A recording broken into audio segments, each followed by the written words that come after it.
자, 이어서 증권가의 시선 알아보도록 하겠습니다. 첫 번째는 통신주 KT가 되겠습니다. 제목 자체에도 조직 개편 효과가 생각보다 크다라고 말하면서 좋은 모멘텀을 얘기해주고 있는데요. 자, 이 덕분에 수익성도 개선이 되고 또 신사업에 대한 추진이 원활할 것으로 전망되고 있습니다. 여기에 더해서 모든 통신사가 그렇듯이 내년 하반기에 요금제 개편과 관련된 모멘텀을 두고 있다는 것도 또 하나의 포인트입니다. 목표가 상향이고요. 그리고 방산에서는 현대로템 역시 목표가 상향 조정이 됐습니다. 높은 기대조차 넘어선 방산, 실적 얘기가 되겠고요. 특히 디펜스 솔루션이 탁월했다라는 그런 내용입니다. 수출 비중이 처음으로 70%도 넘겼다라는 얘기들이 있는데요. 세부적인 내용들 알아보고요. 마지막으로 LG화학입니다. 우선 3분기는 일단은 3분기 실적 부합을 하지만 4분기가 조금은 아쉬운 그런 부분이 되겠습니다. 지금 운임 상승이라든지 환율 하락은 악재인데 유럽 고객사를 확보하거나 미국의 이런 배터리 주문 증가는 호재라고 얘기를 하게 되면서 앞으로에 대한 부분들을 전망하고 있습니다. 내용들 알아보겠습니다. 자, 권비랑 캐스터 세 가지 기업 내용 전해주시죠. 네, 모닝 리포트 알아보도록 하겠습니다. 먼저 KT에 대한 분석, 하나증권입니다. 조직 개편 효과에 대한 분석을 이렇게 자세히 나타냈는데요. KT는 네트워크 부문을 물적 분할해 100% 지분 보유 자회사로 내리면서 본사 직원의 30%를 감축하기로 결정했습니다. 자회사로 이전하는 대략 6천 명에 달하는 본사 직원 중 일부는 네트워크 자회사로 배치되며 자회사 배치를 원하지 않는 직원에 대해서는 희망퇴직을 시행 중인데요.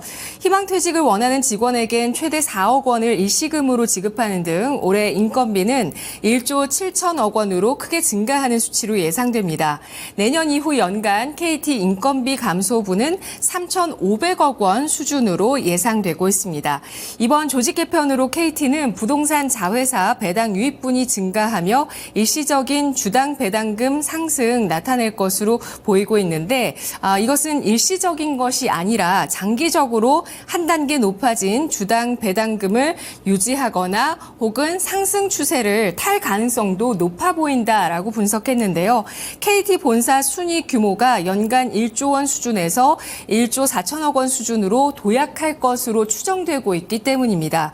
현재 2천 원 수준인 주당 배당금이 수년 내에 3천 원까지 성장할 것으로 감안할 때 이에 합당한 주가 형성 이루어질 것으로 판단을 했습니다. KT에 대한 투자 의견 매수를 유지하면서 목표 주가는 6만 원으로 상향 조정했는데요. 향후 이익 전망치를 상향 조정한 결과이고 구체적으로 조직 개편 효과로 내년 이후에 인건비 감소 효과가 목표 주가 상향 조정의 결정적인 원인이라고 합니다. KT의 주가 보도록 하시죠.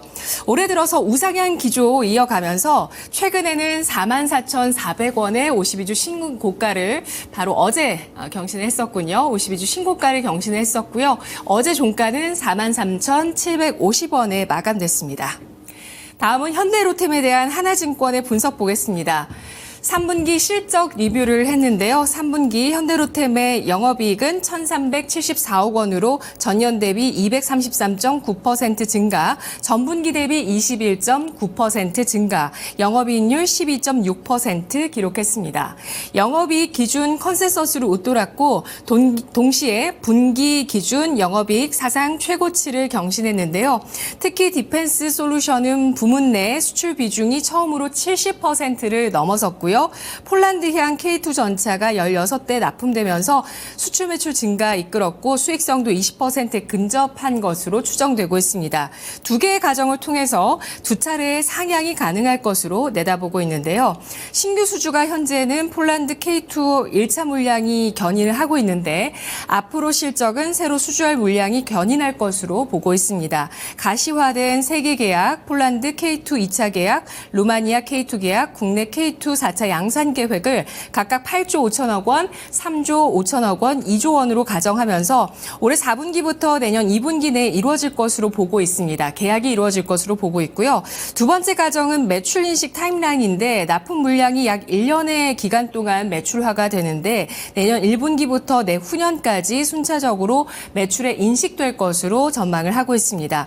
신규 수주의 규모와 시점, 매출 인식 타임라인을 새롭게 가정해서 내년과 내후년 연간 실적을 상향하고 목표 주가도 8만 원으로 상향 조정한다라고 설명했는데요. 다만 가정의 불확실성을 고려해서 목표 PER은 기존의 18배에서 16배로 낮춰서 적용했습니다. 지속적으로 매수 접근 가능한 구간이라고 평가를 했고요. 현대로템의 주가는 6만 8천 원 사상 최고치 경신한 이후에 쉬어가는 흐름입니다. 어제 종가는 6만 3,600원 기록했습니다.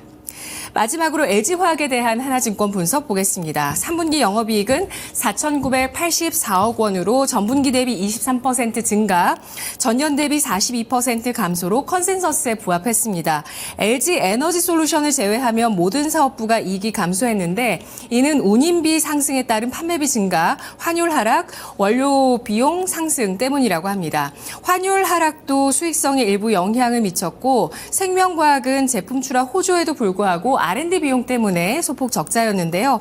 4분기 영업이익은 전분기 대비 적자 전환이 될 것으로 예상이 나오고 있습니다. 1,123억 원의 적자를 예상했는데 현재 컨센서스가 5,665억 원의 흑자로 나올 것으로 이 전망치가 나오고 있어서 이 컨센서스 대비해서 4분기에 크게 밑돌 것으로 실적을 예상했는데요. 4분기에 GM 등의 연말 재고 조정 영향으로 출하량 AMPC가 축소되어서 LG에너지솔루션이 영업이익 적자 전환되고 양극재 중심 첨단 소재 영업이익도 감소할 것으로 추정을 하고 있습니다. 석유화학 영업이익만이 255억 원 전분기 대비 흑자 전환할 것으로 예상되고 있네요. 2026년 양극재 생산 능력을 기존 28만 톤에서 20만 톤으로 하향하면서 전지 소재 투자 속도는 조절이 되고 석유화학은 중국 부양책 판매 지역 다변화 등으로 점진적으로 개선될 것으로 전망하고 있습니다. 다만 충분히 저렴해진 밸류에이션을 감안했을 때 주가는 올해 하반기가 저점이 될 가능성이 있겠다라고 판단을 하고 있고요. 투자 의견 매수 목표가 45만 원 제시했는데요. LG화학의 주가는 지난해 8월 이후에 계속되던 역배열 차트에서 조금씩 최근 전환시켜 나가려는 움직임 보여주고 있습니다. 어제 종가는 33만 9천 원 기록했습니다. 모닝 리포트였습니다.